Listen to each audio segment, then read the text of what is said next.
All right, y'all, what's going on? It's Combo Breaker 99 back with another video. All right, y'all, let's talk about it. Tecia Torres gets a close decision over Carla Esparza.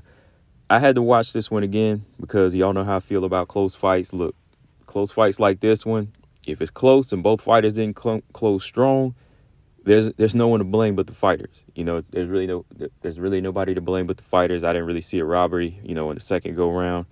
To me, neither fighter really took the reins and drove this thing home and showed they wanted it badly enough. Nobody really just went in there and tried to go in for the kill in the third round. We had it tied up, but we had it tied up by the second round. But the third round, I just didn't really see anybody go after it until Carla jumped on it. Now, I thought Carla might, put some fire into those takedowns and close it strong, or Tecia, she was going to put some more pop in her right hands that were landing, but they both showed each other a lot of respect in this fight. And again, this being Carla Esparza's last fight, I thought she was going to kind of go after it, take that chance. If she got stopped, oh well, she was going to really put her heart into it. Now, I'm not saying she didn't put her heart, it had been 2 years off, so I won't knock her for that. But on the second go round, I did see things a little bit differently. I mean, the first round, Tecia, she started off a little more active, landing some good right hands and just staying busy. So I was like, okay, she's getting in her groove. But Carla did what she does. She secured a good takedown, used her wrestling to flatten Tecia out, land some good elbows, and just out-wrestle Tecia. And that's what I'm talking about. Ticia's physically strong, but Carla, she's strong in the right places. When she gets you on the ground, she knows how to out-muscle you and just get the right position. She had Tecia pinned down in like a half Nelson at one point and just did a lot of mauling for the remainder of the first round. So, yeah, I had Tecia Torres. Well, I had Carla winning that first round. Tecia did do some nice work, but, yeah, Carla's takedown and just ground control, I felt that was enough to secure the first round. The second, I think that Tecia won the second round. Okay, I think Carla took the second off. She didn't really use her wrestling in the second round. She kind of let Tecia get back into the fight. Tecia was targeting her with some good calf kicks and, landed some good headshots.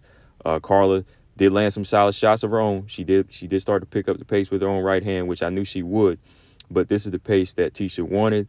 That was the pace she liked. She was landing some nice leg kicks, fast combination blitzes, taking that round. Tecia did kind of stun Carla with the left hand, and she messed up, though. Like, when Tecia landed that left hand, she started smiling like she had her, but she didn't follow up. So Carla did end the round with the takedown and started to put the momentum her way. When she landed that takedown, Tecia bounced back up, but Carla applied that pressure on the cage. Not really a takedown I would count, but, yeah, Carla was game later in that part of the round. Last round, that is the round I had to pay attention to mostly. I think Tecia, she spent the majority of the round just beating up Carla's left leg, but nothing outside of that. But again, Carla, she wasn't really doing a lot. She was doing a lot of waiting and just trying to close the show, just almost in a safety first manner. Like, I expected her to try to close the show. I wanted to see her close the show for this one last time. And the more leg kicks she was taking, it was making it hard for her to shoot. I saw Tecia looking down at the leg a couple of times, like she was like, oh yeah, I'm targeting that thing, I'm tenderizing. So like the first few minutes of the round, Tecia was just kind of hitting that leg. Carla finally cracked Tecia with a good combo once and really never followed up. But like DC said, all the way to a minute and 45 left, Tecia, she was winning the round with the leg kick. With a minute left, Carla did land some hard shots, which, okay, I see when she landed some good sequences, she was doing some damage on Tecia. She moved Tecia a couple times with some good left hooks. Tecia exchanged with her, but Carla didn't really come on strong again with the takedown until the 20-second mark.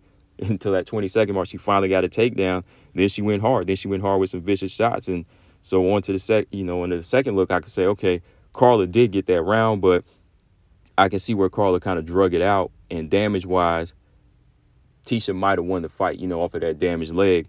But, yeah, again, Carla did kind of push the pace in that last several points in the fight. So if you did give it to Carla, yeah, I could see that. Like on the second go-round, I could see Carla winning the fight, but I didn't really see it as a robbery. Now, that 30-27, that was ridiculous. 30-27, that was ridiculous, yo. But Tecia, she wasn't even sure she won the fight. She really wasn't even sure. So, yeah, man, on the second go-round, I could see Carla winning it. But, again, it was kind of tight. I didn't really see anybody getting robbed in this one. Except for that one bad scorecard on the judge's part. But outside of that, yeah, good ending for Carla's fight. At least she didn't end, on her back or getting subbed. It wasn't a terrible, loss for her. So, yeah, she can go off now. Happy retirement for Carla Esparza. This is the last fight we're going to call for, so I had to do a video for this one. Carla's going to go down, as a solid, solid champion, solid fighter. She faced the best, Invicta champ, two-time strawweight champ in the UFC. Nothing to be mad at there. Fought some of the best fighters, one of the toughest, so I got to give her a lot of credit.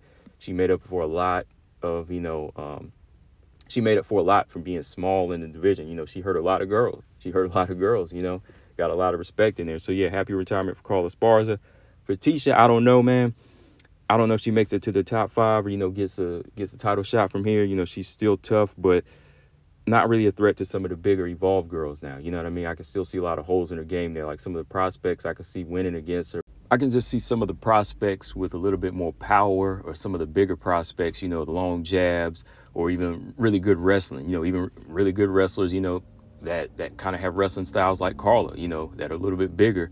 They could actually give her some problems. So, yeah, I think Tecia Torres, she might stay around for a few more years. But, yeah, if the losses start coming in to some of the rising fighters, I don't know how long she's going to play that gatekeeper game like that. But, yeah, she might be pondering retirement herself, but we'll see, y'all. But, yeah, let me know in the comment section what y'all thought of the fight. I could definitely see Carla winning the fight, in the second go-round. But like I said, on both sides, the fighters, they're the only ones to blame here. I mean, we can look at what the judges did, too, as far as, like a 30-27. There was a 30-27 on this card, and I was like, that was kind of ridiculous. So, yeah, let me know, guys, what y'all thought of the fight. Make sure y'all hit that like button. Combo Breaker 99, WMMA Talk. I'm out. Peace.